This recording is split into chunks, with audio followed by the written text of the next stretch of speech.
Hermanos, qué bendición poder tener este tiempo, cantarle, exaltar a Dios, decirle Hosana en las alturas. Es algo precioso porque es la manera como Dios quiere, que su pueblo quiere que exalte. Y al cantar cada una de estas canciones, hermanos, nos da esa alegría de poder ver que Dios es el merecedor de toda gloria, pero que nosotros somos ese pueblo que lo hacemos. Hermanos, muchas veces nosotros pensamos que lo hacemos de una manera mecánica, pero realmente el glorificar y adorar a Dios y alabar a Dios es un aspecto que tiene que ver más con nuestro privilegio que Dios nos ha dado, que como hijos y pueblo de Él podemos hacer esa obra preciosa. Quiero que vayamos al libro de Santiago, capítulo 2. Vamos a leer versículos 14 hasta el versículo 26. Mientras van allí, hermanos, ya llevamos algún tiempo, algunos meses, compartiendo acerca de lo que es el libro de Santiago y viendo algunos temas muy importantes. Habíamos visto que en la introducción de Santiago, una de las cosas que vamos a encontrar es que no es un libro altamente teológico, pero sí es un libro altamente práctico. Y hemos visto hasta este momento, primeras cosas, lo que son las pruebas y cómo mantenernos en medio de las pruebas. Santiago dice, mantengámonos gozosos en medio de las pruebas. Y yo sé que es muy difícil, ¿no? ¿Quién va a estar gozoso? ¿Quién va a estar contento? ¿Quién va a estar con ese contentamiento cuando nos encontramos en diversas pruebas? Las pruebas de este mundo, las aflicciones de este mundo, pero Dios dice, manténgase gozoso. Y es posible porque tiene que ver con el contentamiento que yo tengo con Dios.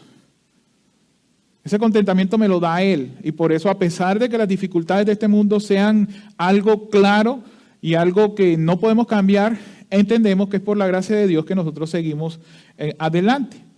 También dice de la sabiduría para poder enfrentar las pruebas, tenemos que pedirle a Dios. Si alguno está falto de sabiduría, pídale a Dios, el cual le la va a dar.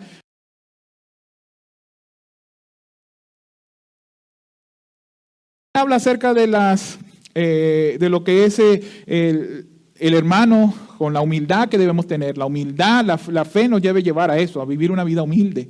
Y siempre lo he dicho, como decía un predicador, ser cristiano y no ser humilde es una contradicción. También nos habla acerca de la tentación, porque también dice que la tentación no es algo que viene de parte de Dios, sino de parte del hombre. La tentación es la misma palabra, se utiliza prueba. Recordemos que había una prueba que es positiva para que seamos perfeccionados, y esa viene de parte de Dios, pero hay otra prueba que llamada tentación, que viene de parte nuestra y de nuestra propia concupiscencia, que somos atraídos y seducidos para pecar. Y esto hace parte de la vida del cristiano en el día a día. Pero ¿qué nos dice Dios? Que es bienaventurado el varón que soporta la tentación. Seguimos viendo, hermanos, y el capítulo 1 termina con una parte muy especial, y es la parte de cómo debemos de ser hacedores de la palabra de Dios. Dice, no sean oidores, escuchen pero hagan. Y lo importante de que poder ver aquí es que seamos siempre dispuestos a ser prontos para oír, pero oír que la palabra de Dios. En ella encontramos la tranquilidad y la paz que nuestra alma necesita para poder vivir de acuerdo a lo que Dios demanda de nosotros. Todo el capítulo, los últimos versículos nos muestra esa situación, y también mostraba aquella parte de si somos religiosos. En el capítulo 2 veíamos la semana pasada que el Señor hace una amonestación en contra de ser parciales, de tener favoritismo, y realmente el Señor dice, no lo hagan, esto es pecado. Dios no hace excepción de personas. Y hasta esa semana quedamos y entramos a un capítulo, un pasaje bastante controversial y bastante difícil de entender. De hecho, es bastante difícil porque de aquí es que vienen muchas falsas doctrinas. Pero como yo siempre he dicho, tenemos que saber qué es lo que estamos leyendo y el por qué está diciendo este pasaje. Lo que sí les voy a decir diciendo, hermano, es que lo que hemos visto, todos estos aspectos, todo lo que hemos visto acerca de Santiago es aspecto de la vida cristiana. De hecho, recientemente, como veíamos este asunto de hacer acepción de personas, es un asunto que tiene que ver con la vida cristiana. Ahora, nos vamos a encontrar con lo que realmente ahora, y nos vamos a encontrar de frente con lo que es la fe del creyente. Diría yo lo que es el reflejo de lo que nosotros somos como cristianos o lo que nos llamamos cristianos. Y este pasaje que vamos a ver hoy Es bastante complicado, pero tenemos que leerlo a la luz de todo el contexto, el por qué lo está diciendo. Y como te decía, se malinterpreta, porque precisamente muchos quieren tomar o sacar provecho o acomodar la palabra de Dios a los pensamientos.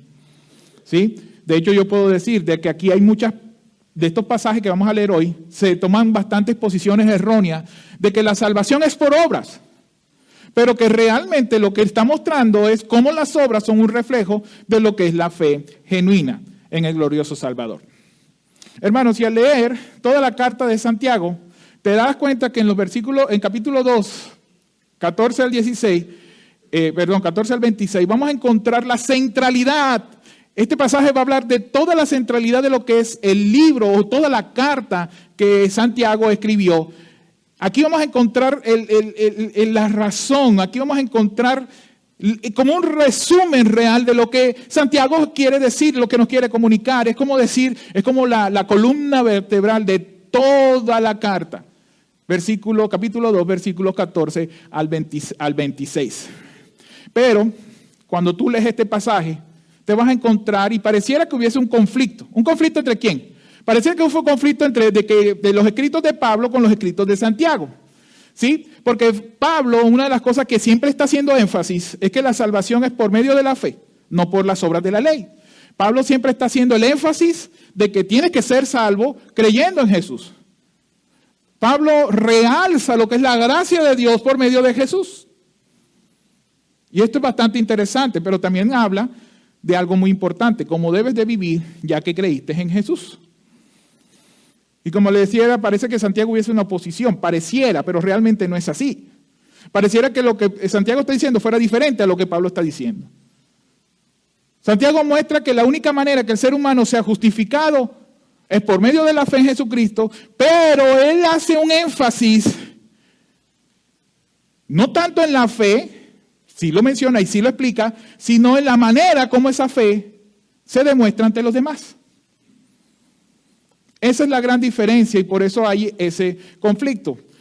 Cuando estábamos viendo la introducción, yo les decía que uno de los reformadores, o el principal reformador de la iglesia, lo que es Martín Lutero, era escéptico al libro de Santiago, porque precisamente Martín Lutero deseaba más un libro teológico, más que hablar de la justificación por medio de la fe, mostrando más la gracia. Santiago no lo expresa tanto, aunque se da por entendido, pero Santiago sí muestra un poco de los aspectos de que la justificación por fe tiene que tener un resultado que debe ser observable, que debe ser algo normal en la vida del que es justificado, valga la redundancia, o sea, del creyente. Y antes de empezar, hermano, quiero compartirles algo. Lo compartí hoy en la escuela dominical. Y es que en todo el mundo solo existen dos religiones. No hay 3, 4, no. Y aquí no estamos hablando ni de denominaciones o nombres de grupos religiosos, no. Hay dos religiones que se practican. Dos religiones que de alguna manera son defendibles por sus grupos. La primera consiste en que creer en el Señor, pero aparte de creer en el Señor, porque esto no es suficiente, entonces tienes que hacer un sistema de obras, de portarte bien, de hacer ciertas cosas buenas, para que puedas ser salvo y asimismo tener una buena relación con Dios. Y esta es la que siempre hemos escuchado, siempre hemos dicho, lo hemos visto desde pequeño, pórtate bien, haz esto bien. Y aunque tiene coherencia, si analizamos esta posición está enfocada en que Dios no es suficiente, pero yo sí soy suficiente. Porque lo que yo hago es lo que va a valer para que yo sea aceptado por Dios y así mismo tener vida eterna. El segundo aspecto, o la segunda religión que podemos hablar, es que la única manera de que tú puedas llegar a tener una relación con Dios y por ende la salvación que Dios te puede dar, debes arrepentirte de tus pecados, reconocer que Jesús pagó por tus pecados y creer que Él es el único que puede salvarte de la condenación eterna. Él es el único que puede rescatarte de la condenación eterna por causa de la obra en la que Él hizo en la cruz. Y en este caso, sí podemos decir en cierta manera que la salvación sí es por obras, pero por la obra de Jesús, no por la obra del hombre. Ahora, ¿cómo se evidencia esto? Esta posición o esta religión dice que esa fe que ya tú creíste, esa fe que es algo que de hecho viene de parte de Dios y Dios te la da, es algo que se tiene que observar a través de la manera como tú vives. Un cristiano no puede decir yo soy cristiano y seguir viviendo de la manera como vivía en su pasado sin Cristo. Ahora, al final de esta predicación vamos a ver cuál es la verdadera religión, aunque no creo que vaya a terminar hoy, pero vamos a ver cuál es la verdadera religión que nos muestra las Escrituras. Así que resumiendo lo que acabo de decir, es que la primera religión que dice, fe más obra es igual a ¿qué? Salvación. Fe más obra es igual a ¿qué? Salvación. La segunda religión es fe reflejada en obra igual a salvación. ¿Cuál de las dos vas a creer? Al final, que Dios te convenza y que tú veas que es lo mejor. La cuestión es que sí vamos a decir algo que mencionamos hoy en la escuela dominical, en la clase que tuvimos, que fue una muy buena clase, donde muchos participamos, es la siguiente. En que creas en una, en la otra, va a tener repercusiones en la eternidad tuya. Y me dirás, ¿cómo así en la eternidad? Sí, porque tú eres un ser eterno. Aunque tu cuerpo muere, el alma tuya es eterna. El problema es dónde vas a ir en esa eternidad, cuando mueras. ¿Tu alma a dónde va a estar? Ahora sí vamos a ir al capítulo 2, versículo 14 al 26. Santiago 2, 14 al 26. Dice así la palabra del Señor. Hermanos míos, ¿de qué aprovechará si alguno dice que tiene fe y no tiene obras? ¿Podrá la fe salvarle? Y si un hermano o una hermana están desnudos y tienen necesidad del mantenimiento de cada día, y alguno de vosotros le dice, id en paz, calentaos y saciaos, pero no les dais las cosas que son necesarias para el cuerpo, ¿de qué aprovecha? Así también la fe, si no tiene obra, es muerta en sí misma. Pero alguno dirá, tú tienes fe y yo tengo obra. Muéstrame tu fe sin tus obras. Y yo te mostraré mi fe por mis obras. ¿Tú crees que Dios es uno? Bien haces. También los demonios creen y tiemblan. ¿Mas quieres saber, hombre vano, que la fe sin obra es muerta? ¿No fue justificado por las obras Abraham, nuestro padre, cuando ofreció a su hijo Isaac sobre el altar? ¿No ves que la fe actuó juntamente con sus obras y que la fe se perfeccionó por las obras? Y se cumplió la escritura que dice, Abraham creyó a Dios y le fue contado por justicia y fue llamado amigo de Dios. Vosotros veis pues que el hombre es justificado por las obras y no solamente por la fe.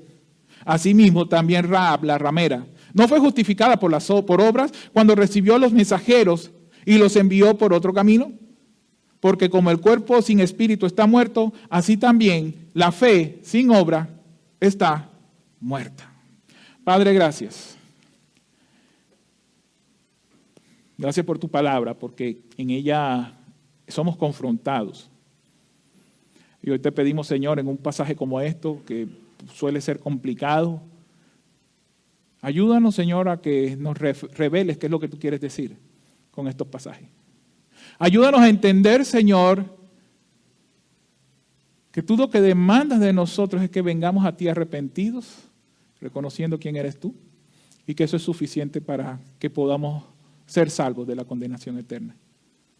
Y si hay alguien aquí que aún no cree en Jesús, si hay alguien aquí que todavía sigue pensando que la salvación es por obra, Señor, eso es tú convenciéndolo a través de tu palabra, para que entendamos, Señor, que lo que realmente es lo que tú demandas, y es la fe en Jesús. Oramos en el nombre de Jesús. Amén. Interesante el pasaje. Pero tiene mucho contenido, hermano. De hecho, va a ser muy difícilmente que lo terminemos hoy. Yo quiero tratar algunas cosas y lo primero que vamos a ver es lo que encontramos en los versículos 14 al 20. Lo que es una fe muerta o una fe vana. Y de antemano, hermanos, quiero decirles lo siguiente. Puedes decir que eres cristiano porque hiciste una oración de fe. De hecho, aún puedes decir que eres cristiano porque vas todos los domingos a una iglesia. Puedes decir que eres cristiano porque oras o porque lees la Biblia. Pero si lo que dices ser no se demuestra a través de las buenas obras de antemano, que de antemano preparó Dios para que tú vivas en ellas, creo que es una fe que no está fundada realmente en el único que puede salvarte. Y yo quiero darte el ejemplo más claro de esto. ¿Quién era Judas? ¿Se acuerdan? ¿Quién era? ¿Quién era un discípulo de Cristo? ¿Qué hizo Judas? ¿Estuvo con Jesús? Sí. ¿Estuvo orando con Jesús? Sí. ¿Compartió con Jesús? Sí. Hizo todo lo que Jesús, le seguía a Jesús. Y al final, ¿qué pasó con Judas? Nunca fue de Jesús. Mucho cuidado, hermanos, que esto puede engañarnos a nosotros mismos. El ejemplo perfecto es Judas. Judas conocía más que todos nosotros juntos, reunidos, lo que es la palabra de Dios. Pero Judas no está en el cielo. Aunque algunos dicen que Judas antes de suicidarse se arrepintió. Mentira, eso era remordimiento. Y aquí está el punto crucial de nuestra vida. Cuando nosotros entendemos que cuando Dios trata el asunto de la fe es algo tan importante, que tiene que ver contigo y Dios, esto es algo tan personal. Y precisamente, hermano, Santiago trata la fe y las obras haciendo varias preguntas que tienen una respuesta bastante obvia. Pero me llama la atención porque es prioridad en estos versos mostrar lo que muchas veces los cristianos rechazan, aquel pasaje de Mateo 7, que dice, por sus frutos los conoceréis. Nos fastidia mucho ese versículo, porque nos duele que muchas veces nosotros no damos el testimonio que Dios quiere que demos, y cuando dice, por sus frutos los conoceréis, no, eso no se aplica tanto al creyente. Sí, por sus frutos los conoceréis. Hermanos, es dispendioso que una persona demuestre ser lo que es. Y en este asunto de la vida con Cristo, es evidente que los creyentes deben mostrar realmente que son de Cristo con hechos y no solamente de palabras. Que podamos mostrar realmente que somos, cómo tratamos a los demás, cómo nos comportamos ante los demás y no solamente de palabras. Si analizamos, la población mundial tiene un promedio de 7,000 millones de personas, ¿verdad? Y se estima que de esos 7,000 millones de personas, ¿sabes cuántos son cristianos? El 10%, se estima. ¿Tú harás parte de ese grupo? ¿Tú harás parte de ese grupo, de ese 10% de toda la población mundial? Bueno, es que esto no lo puedo asegurar yo, es que lo que tú puedas evidenciar, lo que puedas tú vivir delante de Dios. Santiago, cuando está diciendo el asunto de la fe, él está diciendo algo que el mismo Señor Jesús repite o lo ha dicho antes, precisamente en el Sermón del Monte. Mire lo que dice Mateo 5:16. Dice, así alumbre vuestra luz delante de ¿quién? De los hombres, para que vean vuestras buenas obras y glorifiquen a vuestro Padre que está ¿dónde? En los cielos. Entonces esto no es un asunto que Santiago se ha inventado, sino que su mismo hermano, que es su mismo Señor, Jesús, lo había predicado en el famoso conocido Sermón del Monte, que ya lo predicamos aquí en la iglesia. Y en el contexto de ese pasaje de Mateo 5:16, está hablando de ser luminares, luz ¿en dónde? En el mundo que vive en oscuridad. Entonces, ¿cómo vamos a hacer luz en medio de la oscuridad? Esa es una buena pregunta. Y nosotros, una de las cosas que, hermanos, lastimosamente, termina siendo un fracaso para la iglesia, es que muchos no vienen a Cristo por causa de los mismos cristianos. Aunque eso no va a ser una excusa para ellos. Pero muchos de nosotros sí dejan mucho que hablar.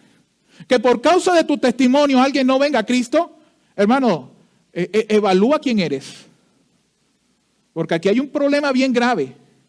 Y un problema que se llama fe, que quizás no es genuina. Y es lo que Santiago va a estar tratando. Ahora, para Santiago abordar el tema, empieza diciendo tres cosas de los versículos 14 al 20, que dejan sin excusa al creyente delante de Dios el no vivir de acuerdo a lo que Él es. Su palabra nos los muestra, nos los enseña, nos los exhorta, nos los manda. A que podamos vivir, como dice Pablo en muchas de sus cartas, conforme a la vocación que fuimos llamados, conforme al Dios al que decimos creer. Y esto es en todo lugar donde te encuentres. ¿Lo estamos evidenciando, hermanos? Y estos tres asuntos que Santiago trata, lo voy a empezar a tratar y creo que voy a tratar por lo menos 2 de los 3. El primero es la pregunta, ¿de qué aprovecha? ¿De qué aprovecha ser cristiano? ¿De qué aprovecha, hermano? Buena pregunta, ¿no? Vamos a leer el versículo 14. Y ahí nos vamos a enterar que dice, hermanos míos, ¿de qué aprovecha si alguno dice que tiene fe y no tiene obras? ¿Podrá la fe salvarle? ¿Se acuerdan que les dije que Santiago va a hacer una cantidad de preguntas y esto puede confundir? Esto puede confundir. Aunque estas preguntas tienen una respuesta obvia, te puede confundir. ¿De qué aprovecha? Y sí, hermano, si eres de los que piensa que creer en Cristo y no ser transformado y asimismo no convertirte en un siervo de Dios, permíteme decirte que estás perdiendo el tiempo y que la salvación nunca, pero absolutamente nunca ha llegado a tu vida. Si tú crees que tu vida debe seguir como siempre, que solamente creíste en Cristo, permíteme decirte que nunca, nunca.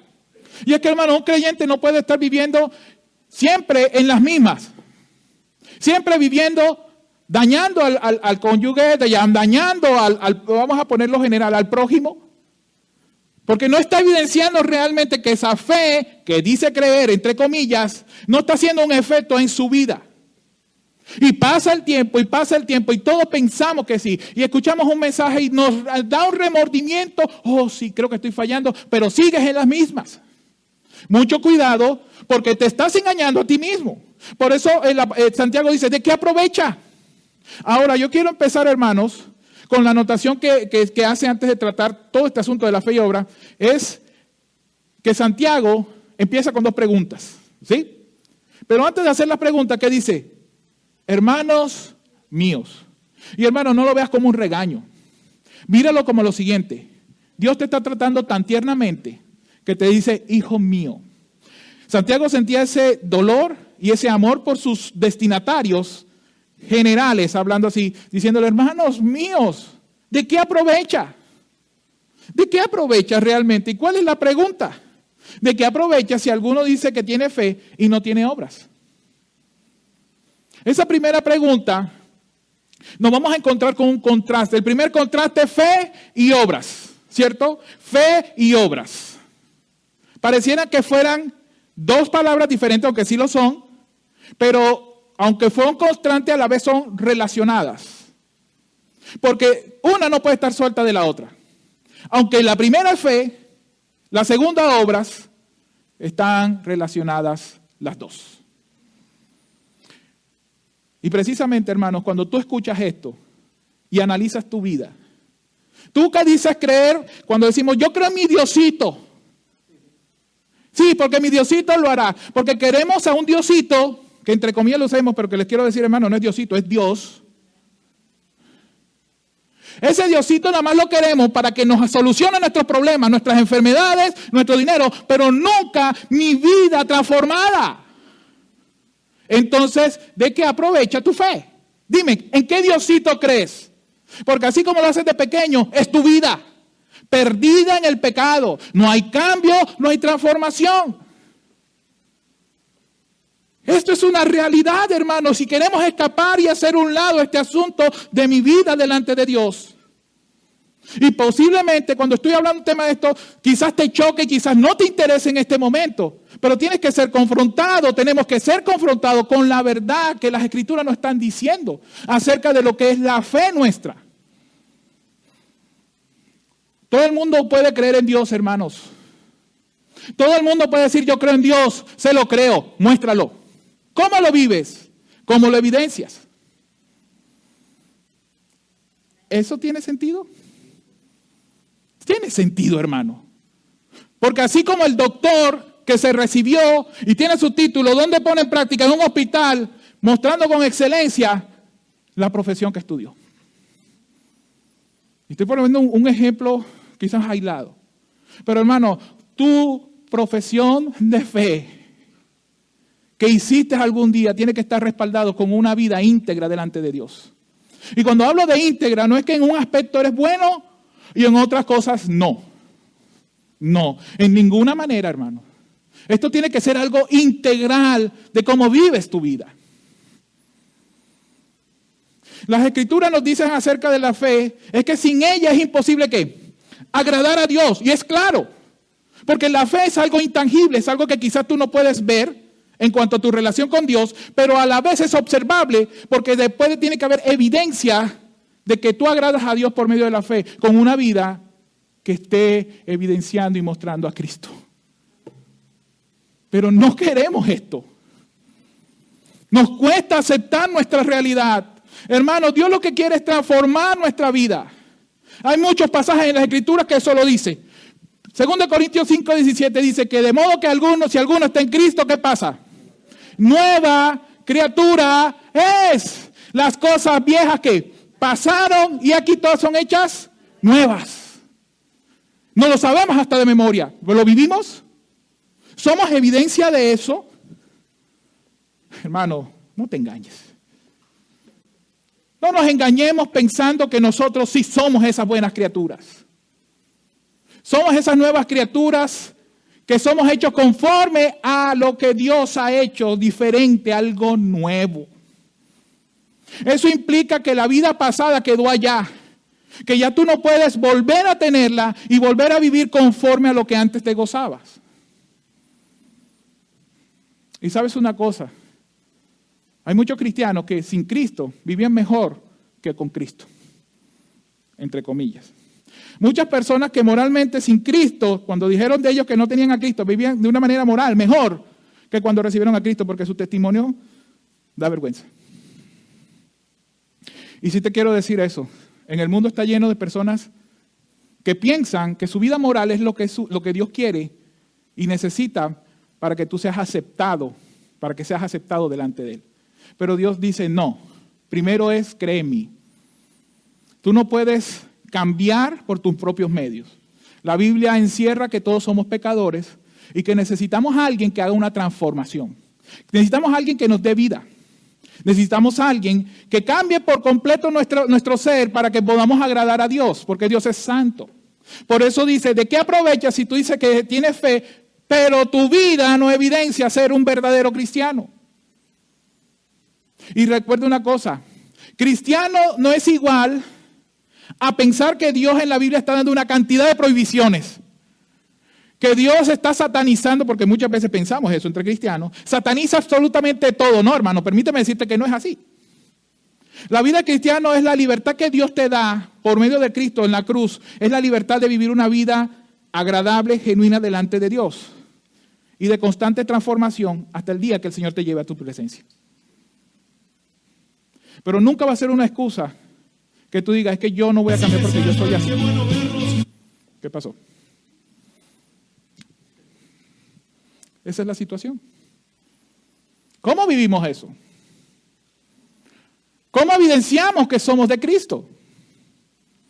Y vuelvo y te pregunto, hermano, si tú no evidencias ante tu familia, ante tus vecinos, ante tu lugar donde te desenvuelve, trabajo, escuela, donde sea, que eres de Cristo, ¿de qué aprovecha tu fe? ¿De qué es provechosa? Dime algo, ¿de qué es provechosa si no lo haces? Perdóname, hermano, decirte de nada. No es una fe que tiene frutos. No es una fe que termina diciendo es una fe muerta. Y la segunda pregunta, que dice, ¿podrá la fe salvarle? Porque la primera pregunta se responde a sí mismo. La fe sin obra no tiene ningún provecho, no sirve de nada. Pero también tenga en cuenta ese juego de palabras. La fe es lo primero, pero las obras, que es lo segundo, es lo que respalda, lo que sostiene, lo que tú profesas ser. Ahora bien, la segunda pregunta es a consecuencia de la primera. Le dice, ¿de qué aprovecha? De nada. La segunda pregunta te la pone un poquito más grande y más complicada. ¿Será que entonces, si tu fe no es provechosa porque no obra, entonces ¿será que esa fe te lleva a la salvación? Aquí cambia todo, ¿no? Pero vuelve y dice, creemos en Diosito, ¿no? Ay, Diosito, si tú me escucharas, Diosito, necesito tanto. Diosito, yo quiero que me sanes de esto, de aquello. Ese es el Diosito que quiero. El Dios que sea un amuleto. El Dios que me solucione mis problemas terrenales, pero no un Dios que quiere transformar mi pecaminoso y terrible corazón y mi terrible vida. No lo queremos. Porque tú allá y yo acá, Señor. Yo hago lo que yo quiera. No, estás equivocado, hermano. Si piensas eso. Y por eso digo, ese Dios en la Biblia no está, hermano. Ese Dios en la Biblia no está. Ese es el que tú te imaginas y que tú piensas que es así. Uno de los grandes problemas de muchos decirse cristianos, y no voy a meterme con el mundo, sino de aquellos que se dicen ser cristianos, es que piensan que Dios va a obrar a la manera que ellos quieren y que Dios va a mostrarte las cosas a la manera que ellos quieren. Pero no, tú te tienes que acomodar a la manera como Dios te habla, cómo vives tu vida. Y si hay algo que encuentro especialmente en el Nuevo Testamento, es que Dios hace un énfasis en la vida cristiana. Dos cosas: cómo yo vivo delante de los demás, mi testimonio. Y dos, ¿qué le sirvo a Dios? Esas son obras, porque también, permíteme decirte algo, hermano. Muchos pueden estar ocupados en la iglesia. Voy a la iglesia a hacer esto, voy a hacer esto, voy a hacer esto, voy a hacer esto. Y nos mantenemos tan ocupados en tantas cosas que realmente no conocemos al Señor de la obra. O sea, posiblemente tú puedes estar queriendo hacer muchas cosas delante de Dios, pero realmente no eres salvo. De hecho, quiero decirles algo. Hablando con el hermano Ponce, una vez me decía de algún familiar que estudia teología y todo esto y sabe muchos idiomas bíblicos y que estoy seguro que más que cualquiera de nosotros sabe de la Biblia. Y yo le digo, pero es cristiano. Me dice, no. ¿De qué aprovecha? ¿De qué aprovecha este hombre? Yo digo, capacitado por todos. Porque aparte debe ser una persona intelectual. ¿De qué aprovecha la fe? De nada. De nada, hermanos. No nos engañemos. No nos engañemos. Ahora, ¿podrá la fe salvarle? La respuesta es obvia. No. Una persona que ha creído en Cristo, pero que no muestra con su vida la transformación que Dios está haciendo en él, no es posible que sea una fe genuina. Y quiero que vayamos al texto de Efesios 2, 8 al 10. Porque para los que creen, y algunos críticos del libro de Santiago, que históricamente han existido, entre eso, y perdonen si son muy fanáticos o les gusta a Martín Lutero, quiero decirles que entre eso era Martín Lutero. Efesios 2, 8 al 10 está diciendo prácticamente lo que Santiago está queriendo decir en un juego de palabras para mostrar la realidad de que la vida del cristiano es una vida que es salvado por la fe, pero que se tiene que demostrar en obras. Dice Efesios 2, 8 al 10. Porque por gracia sois salvos por medio de la fe. ¿Y qué dice? Y esto no es de vosotros, pues es un don de Dios. No por obras para que nadie se gloríe, porque somos hechura suya, creados en Cristo en Cristo Jesús para buenas obras, las cuales Dios preparó de antemano. ¿Para qué? ¿Para que les hiciéramos a un lado? Para que anduviésemos en ellas. Hermanos, sabemos que la salvación es un acto de la gracia de Dios. Y quizás en esto algunos no van a estar de acuerdo, porque es un acto de la gracia de Dios. Porque Dios lo hace todo, hermano. Tú no haces nada. Porque aún dice, mira lo que dice. Porque por gracia soy salvo por medio de la fe. Punto y coma. Y dice, y esto no es de vosotros. ¿Qué no es de vosotros? Pues la fe. O sea, Dios da la fe, hermano. Tú no puedes ser convencido si no el Espíritu Santo no llega a ti y te diga, necesitas creer en Jesús. Esa es la manera como Dios te regala la fe a ti. El Espíritu convenciendo de que tú eres un pecador, necesitas arrepentimiento y tienes que venir por la fe a Jesús. Entonces, por cuanto Dios hace todo, termina diciendo, no es por obras. Entonces, ¿se contradice con Santiago? No. Él está diciendo, no es por obras que tú eres salvo, eres por medio de la fe, por la gracia. Y dice, pero, versículo 10, porque somos hechura suya. Y esto explica la importancia de las obras en el creyente. Hechura suya quiere decir que Dios creó algo diferente en nuestras vidas cuando vinimos a Jesús y lo creímos a Él como Salvador. Eso quiere decir que Dios ha hecho algo diferente, algo nuevo. Yo no sé si ustedes se acuerdan, cuando el Señor Jesús tiene esa conversación con uno de los fariseos más reconocidos en la Biblia, que era Nicodemo, que dice que era principal. Era una persona que conocía mucho, que sabía la ley. ¿Y qué es lo que le dice el Señor? No lo deja decir nada. Necesitan nacer de nuevo. O sea, ¿qué le está diciendo al religioso, al fariseo? Cree en Jesús. Necesitas nacer de nuevo. Entonces la fe es indispensable. En esa conversación, entre otras que el Señor Jesús tuvo con muchos religiosos, fariseos, escribas y qué sé yo, Nicodemo entendió y se convirtió. Y eso, pues algunos, aunque muy poco se habla de él en las Escrituras, se evidenció que él terminó siendo un buen creyente. Entonces, si has nacido de nuevo, tú eres una hechura nueva.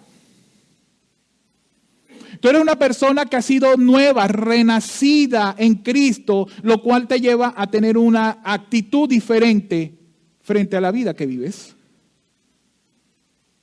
¿Y cómo es eso, pastor? Una vida de constante transformación, día tras día, día tras día. Y yo sí les voy a decir una cosa, hermanos. Cuando uno viene a Cristo, y esto no lo está diciendo la Biblia, lo vemos es por lo que ha pasado. Cuando uno viene a Cristo, Dios quita cosas inmediatamente. Y sí lo hace, hermano, sí lo hace.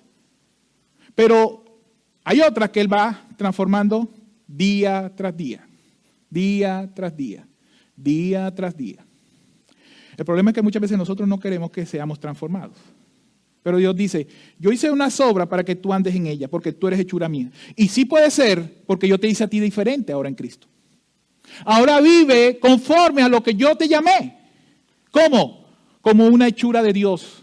¿Dios hará las cosas imperfectas? Entonces, ¿por qué le fallamos a Dios?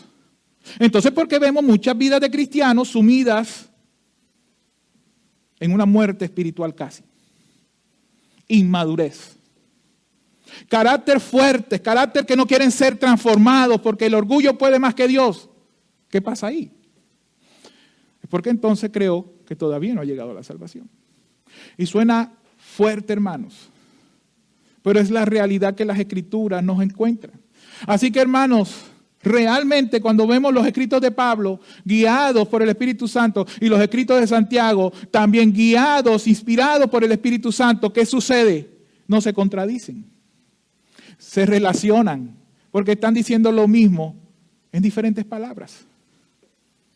Ambos muestran la importancia de la fe, que de una persona que dice haber reconocido sus pecados y entregado su vida a Cristo, esto debe ser soportado o evidenciado en obras que principalmente sea una vida transformada. Quiero compartir, hermanos, una cita del pastor John MacArthur, que dice lo siguiente: donde hay verdadera salvación, donde se extiende para alcanzar, regenerar y transformar a una persona de pecador a santo, Dios creará en el alma de esa persona nuevos anhelos de aborrecer el pecado y de servir gozosamente al Señor Jesucristo y obedecer sus normas divinas de justicia. Esto es una verdad que necesitamos interiorizar en nuestra vida como creyentes. Hermanos, el creyente no es una rueda suelta que hace lo que se le da la gana. El creyente es un hombre o una mujer que está sometido al señorío de Cristo y vive conforme a lo que su Rey y Señor quiere que haga. Entonces, ¿por qué los creyentes hacemos muchas veces lo que nos da la gana? Yo creo que esto tiene que ver con convicción. Yo creo que tiene que ver esto en lo que la iglesia del Señor se ha convertido en los últimos años. Solo el título, cristianos. De hecho, quiero decirles algo. Es de moda decir que somos cristianos. Es de moda que todo el mundo diga que es cristiano. ¿Pero cristiano de qué? ¿Qué crees de Cristo? ¿Qué muestras? ¿Qué es lo que evidencias de Cristo? Una persona que dice ser cristiano es que es de Cristo, o sea que tiene que mostrar algo de Cristo. ¿Qué muestras tú de Cristo? Entonces tiene sentido, ¿no? La fe sin obras es muerta. ¿Crees en Dios? Y lo vamos a ver creo que el próximo domingo. ¿Crees en Dios? Bien haces. ¿Pero qué pasa? Los demonios creen y ¿qué hacen? Eso quiere decir que los demonios saben quién es Dios, creen en Dios, pero nunca se arrepintieron. ¿Qué diferencia hay? Y yo creo que aquí está el problema de por qué muchos creyentes dicen ser creyentes pero no lo evidencian. Dicen ser creyentes pero no lo son. Porque creen en Dios, solo en el poder de Dios, pero nunca se fueron arrepentidos. En su oración de fe, Señor, yo te recibo como mi Salvador. Sí, es necesario. Pero si tú no confiesas que eres un pecador, no va a pasar nada en tu vida. Porque es saber quién eres Dios, creer en Dios, pero siempre tu pecado ahí cargado, que vas a hacer lo que se te da la gana. Esa es la gran diferencia. ¿Qué pasa con los demonios? Y no me quiero adelantar, pero sí quiero adelantarles algo. ¿Por qué los demonios tiemblan? Porque saben el gran poder de Dios, creen en Él, sí, pero nunca lo confesaron, nunca se arrepintieron y por eso están condenados.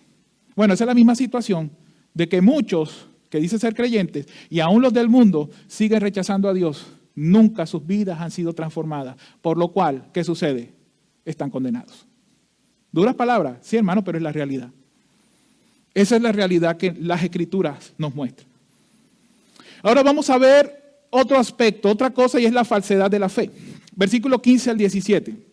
Mire lo que dice. Y si un hermano o una hermana están desnudos y tienen necesidad del mantenimiento de cada día, y alguno de vosotros les dice, id en paz, calentaos y saciaos, pero no les dais las cosas que son necesarias para el cuerpo, ¿de qué aprovecha? Así también la fe, si no tiene obras, es muerta en sí misma. Este pasaje, estos versículos repiten cosas, pero ahora lo voy a poner en una práctica. ¿Cómo lo vives? Bueno, en los tiempos actuales, lo mencionaba ahorita, muchos dicen ser creyentes. De hecho, muchos de los que dicen ser creyentes saben responder por qué son creyentes. ¿Por qué eres creyente? Porque yo he creído en Jesús como mi Salvador. ¡Oh, wow! Otro más que va al cielo. No. Porque esos que saben decir lo que dicen las Escrituras, porque conocen las Escrituras, cuando son puestos a prueba en la manera como actúan, evidencian cualquier cosa menos que son cristianos. Yo no sé si ha visto eso. Evidencian cualquier otra cosa menos que son de Cristo. Y este es el segundo argumento que Santiago usa de lo que es un supuesto caso. Él utiliza un supuesto caso. No es primera vez que lo hace. Recuerden el texto que veíamos la semana anterior, ponía un ejemplo, ¿no? Si llega un hombre rico y otro con ropa desgastada, para mostrar en cuanto a la parcialidad. Bueno, ahorita lo va a poner en cuanto a la necesidad. Y en este caso habla de una persona o un hermano de la iglesia que llega en necesidad. En este caso la Biblia dice que estos estaban desnudos. Pero permítele explicar, hermano, quizás es un caso bastante extremo. Algunos dicen, no, esas son las hipérboles que están en las Escrituras. Me encanta que en la versión de la Biblia de las Américas dice algo diferente. La Biblia de las Américas menciona el versículo que dice, si un hermano o una hermana no tienen ropa, o sea, quiere decir, la palabra aquí textual quizás no es desnudo literal, sino una persona que carece de ropa. O sea, no tiene lo necesario para vestir. Pero aparte de eso, ¿qué sigue diciendo? Esa persona tiene necesidad diaria. Y pues, ¿qué sugiere el texto? Sugiere claramente que son personas que necesitan el alimento diario, el alimento físico. Ahora, en el hipotético caso, que de hecho, aunque sea hipotético, muchas veces se presentan en la iglesia del Señor y también aquí en Ashburn, ¿cómo puede ser nuestra reacción? ¿Cuál es tu reacción? Santiago coloca el caso de una actitud falsa, de decir, tranquilo hermano, ven, yo oro por ti, Dios te va a bendecir, pero ven en paz y caliéntate en tu casa. Óyeme, ¿cómo vas a decir tú que eres creyente y ves que estos hermanos no tienen que comer, no tienen que vestir y le vas a decir, Dios te bendiga? Ven y oro por ti. ¿Cómo, en dónde está la fe que dices profesar?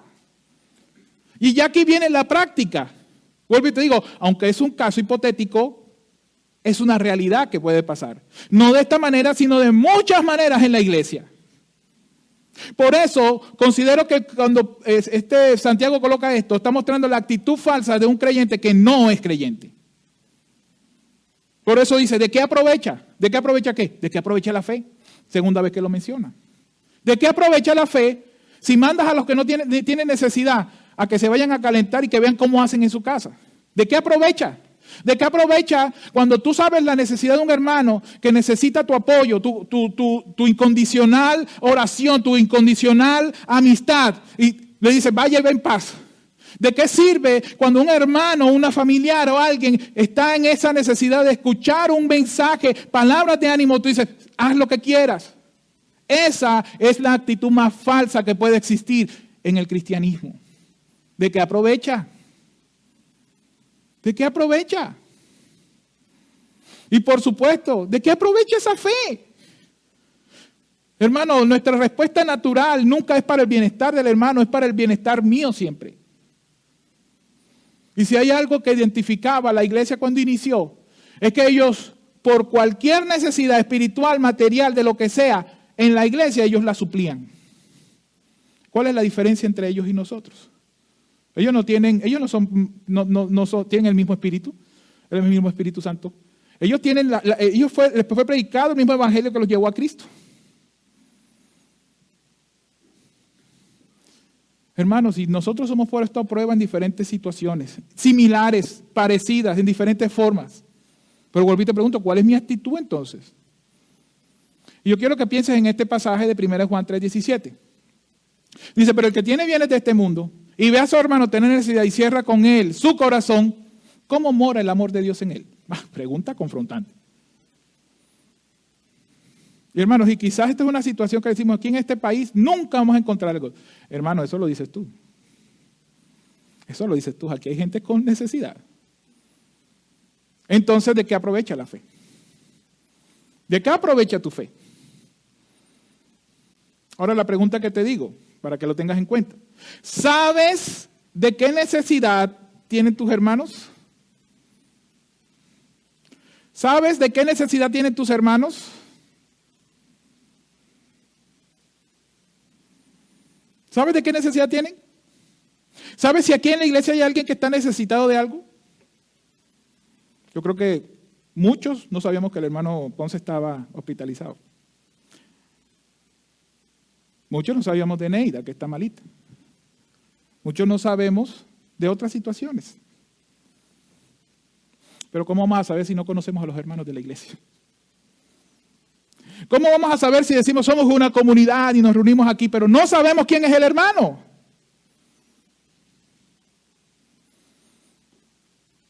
Lastimosamente el cristianismo del siglo presente es un cristianismo de vanidad y de apariencia.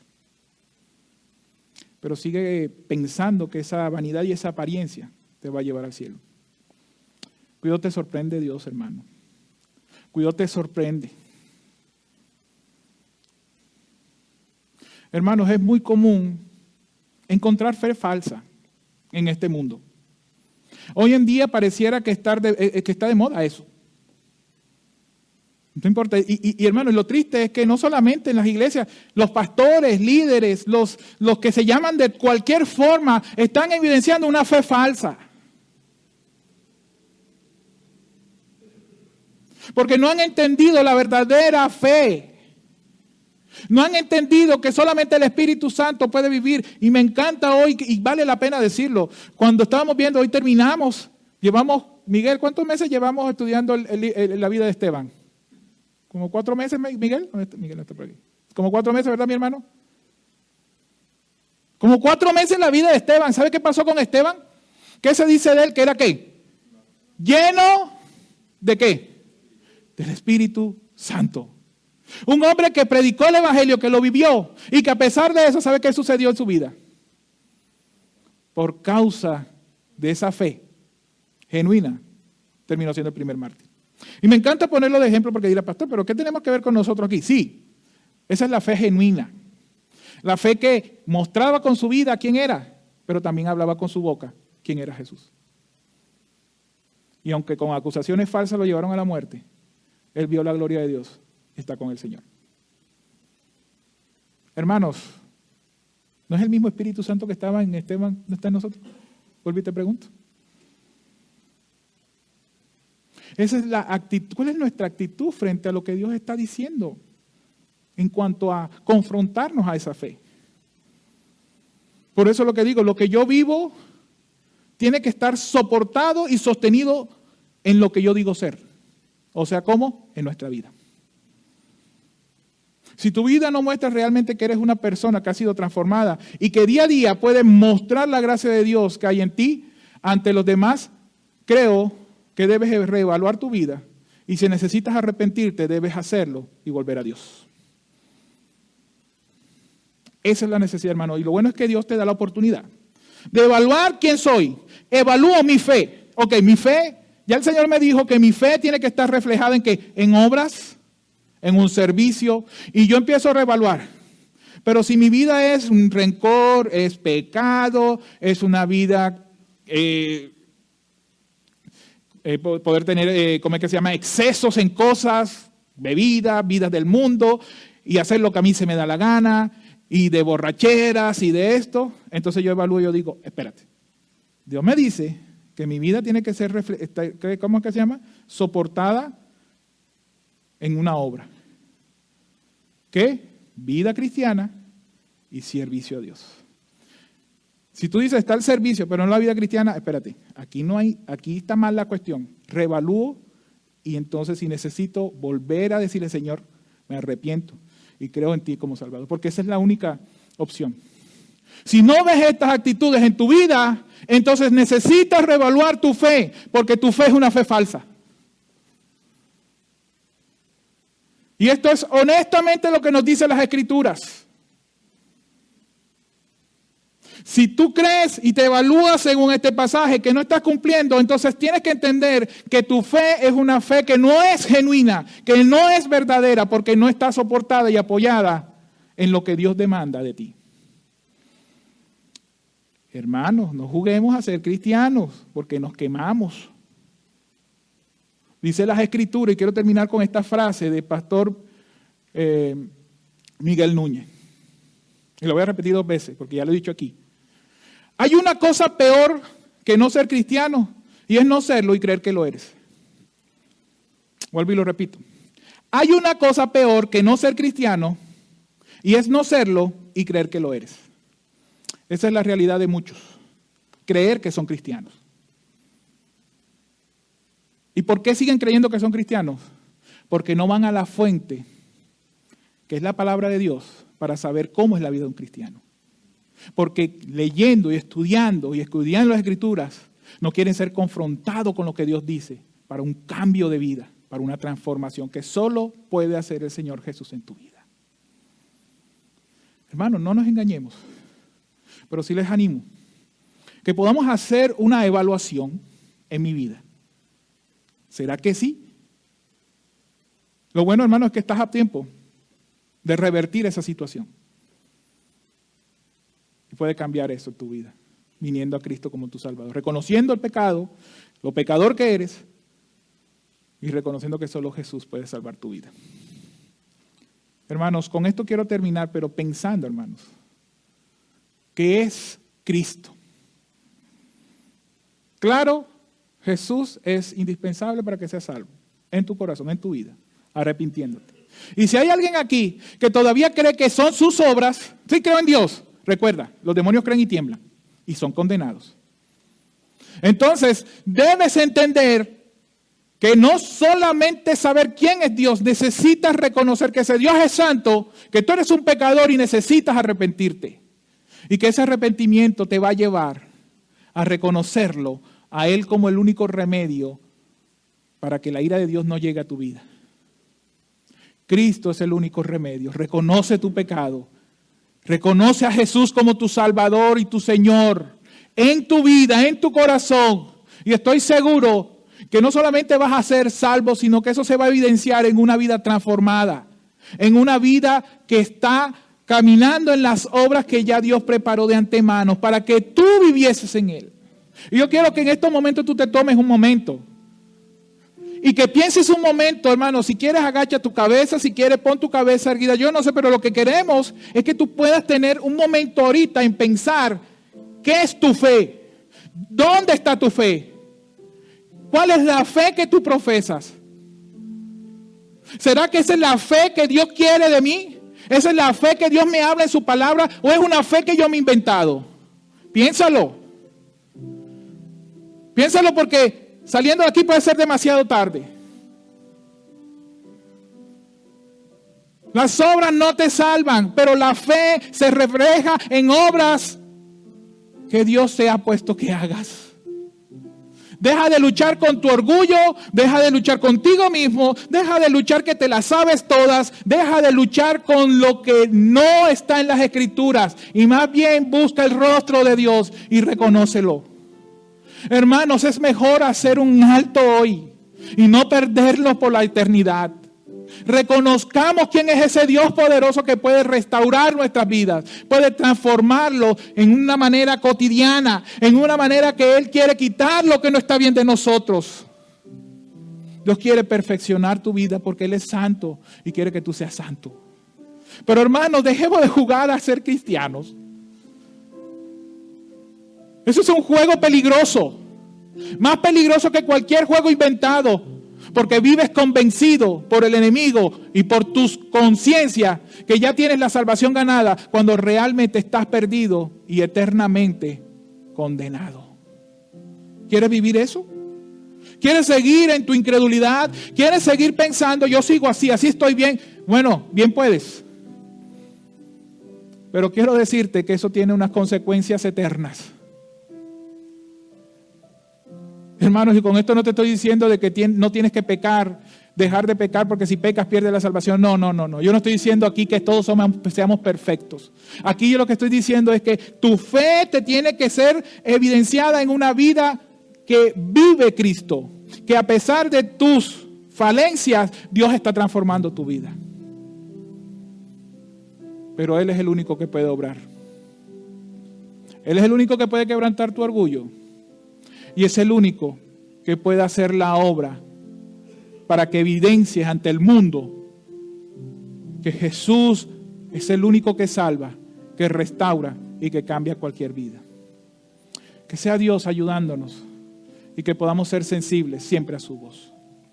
Padre, gracias porque reconocemos quiénes somos. Y gracias, Padre, porque a pesar de nosotros mismos, tú sigues teniendo y dándonos las oportunidades, Señor, de poder reflexionar, de poder examinar nuestras vidas y de poder, Señor, hacer un alto en el camino y de poder ser confrontados con tu palabra y así venir a ti, Señor. Señor, reconocemos nuestros pecados. Y reconocemos nuestra incapacidad de que sin ti no podemos hacer nada. Lejos de ti no podemos hacer nada, Señor. Confronta nuestros pensamientos egoístas de pensar que tú eres un Dios que solamente está para solucionar nuestros problemas terrenales, pero no un Dios que transforma vidas a la imagen de Cristo. Ayúdanos a entender eso, Señor.